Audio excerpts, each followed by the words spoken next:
Afrocentriste, Tidjane Ndiaye et la traite orientale pétard mouillé. L'ISA, à travers un article intitulé « Le traité de Bact, traite de paix entre populations noires nubiens et arabes ou traité esclavagiste », que nous avons publié dans notre ouvrage L'opuscule révélé, avait expressément montré que non seulement le fameux traité de Bact était un faux, mais qu'en plus, les conditions qui ont prévalu lors des deux guerres du Dongola, qui se sont soldées par la défaite cuisante des armées arabes, plaidaient en la faveur des Arabes. Mais ces armées arabes surpuissantes ne s'arrêtaient pas en si bon chemin et dirigèrent leurs troupes vers le sud chrétien. C'est Uqba ibn Nafi, le neveu d'Ammar ibn al-As, gouverneur de l'Égypte, qui prit la tête d'une armée de 5000 hommes pour conquérir le royaume chrétien de Makuri. La puissante armée makourienne infligea une sévère défaite aux troupes arabes, les obligeant à mettre de côté toute velléité de conquête de ce royaume. C'est ce que on a appelé la première guerre du Dongola 642. 10 ans plus tard, Abdallah ibn Saïd ibn Abu Assar, le deuxième gouverneur arabo-musulman de l'Égypte, repartit à la conquête du royaume de Makuri avec 5000 hommes. Le roi Khalid, doté d'une armée phénoménale, avec ses archers au pouvoir légendaire, écrasa cette seconde tentative arabe d'invasion du royaume chrétien de Makuri. De l'avis de tous les spécialistes, les deux guerres du Dongola, 642 et 652, sont les plus lourdes défaites que les armées islamiques aient pu essuyer. C'est alors que les autorités arabes ont été contraintes de signer un pacte de non-agression avec le puissant royaume de Makuri du roi Khalid. Vu les conditions de signature de ce fameux pacte, il est tout simplement impossible que les Arabes, les vaincus du conflit, aient pu imposer quoi que ce soit aux Makouriens. Nous savons qu'aucun contrat écrit n'a été enregistré entre les deux belligérants. Seul un accord oral a été conclu. Une des dispositions de cet accord oral est la possibilité laissée aux Makouriens de se rendre en toute sécurité en Égypte, dont dépendait le clergé melkite local. Aussi, la seule version que nous avons de ce pacte provient de l'auteur arabe égyptien Ahmed al-Makrizi, 1364-1442, qui lui-même s'appuie sur une source d'un certain Abu Zakaria, auteur du IXe siècle. Abu Zakaria prétend que sa version authentique viendrait d'une lignée traditionnaliste qui remonterait jusqu'à un contemporain d'Abdullah ibn Saïd ibn Abu Assart, l'émir d'Égypte et présumé signataire du pacte. Non seulement nous savons qu'aucun document écrit n'a été produit lors de cet accord entre le vainqueur, le roi Khalid, et le vaincu, l'émir Abdullah ibn Saïd ibn Abu Assart, mais quand bien qu'un tel document aurait pu exister, il est tout simplement impossible que quiconque en possède un exemplaire, car toutes les archives égyptiennes ont été brûlées en 750 lors de l'incendie du Diwan, lieu où étaient conservés les documents officiels. Citation tirée de Taïrou Kachabaz, L'opuscule révélé, page 78-72.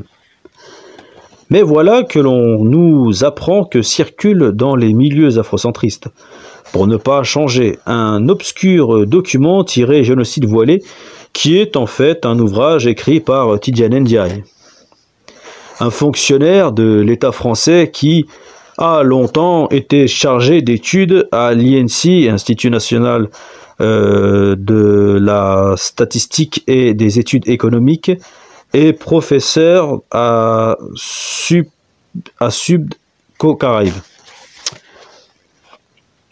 Docteur en économie, Tidjane Ndiaye a mené une longue carrière de chargé d'études à l'INSI, Institut national de la statistique et des études économiques, et professeur d'économie descriptive et directeur de recherche à Sud-Caraïbes.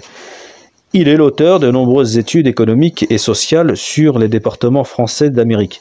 Également anthropologue de réputation mondiale, Tidjane Ndiaye a publié de nombreux essais sur des thèmes liés à l'histoire des civilisations négro-africaines et leur diaspora qu'il tente de mieux faire connaître dans leur dimension historique et culturelle. En effet, dans cet ouvrage, l'auteur nous dit ceci à la page 10. à la page 10 dans le génocide voilé, enquête historique page 10. Les Arabes ont rasé l'Afrique subsaharienne pendant 13 siècles sans interruption. La plupart des millions d'hommes qu'ils ont déportés ont presque tous disparu du fait des traitements inhumains.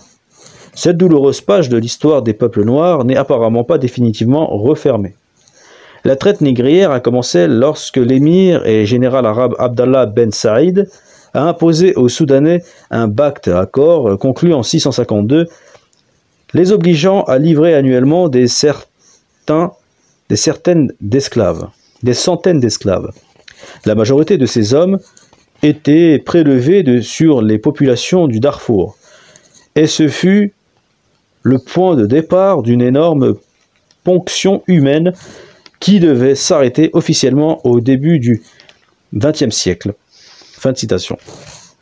Nous aimons tous les contes pour enfants, car ça nous détend. Mais quand il s'agit d'histoire, donc de science, l'on ne peut qu'exiger le sérieux, le fiable, le vérifiable, le factuel.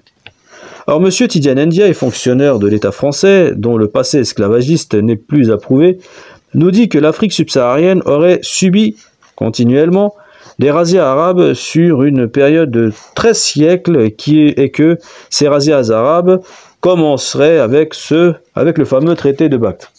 Aussi, nous lui demandons de nous expliquer preuve à l'appui.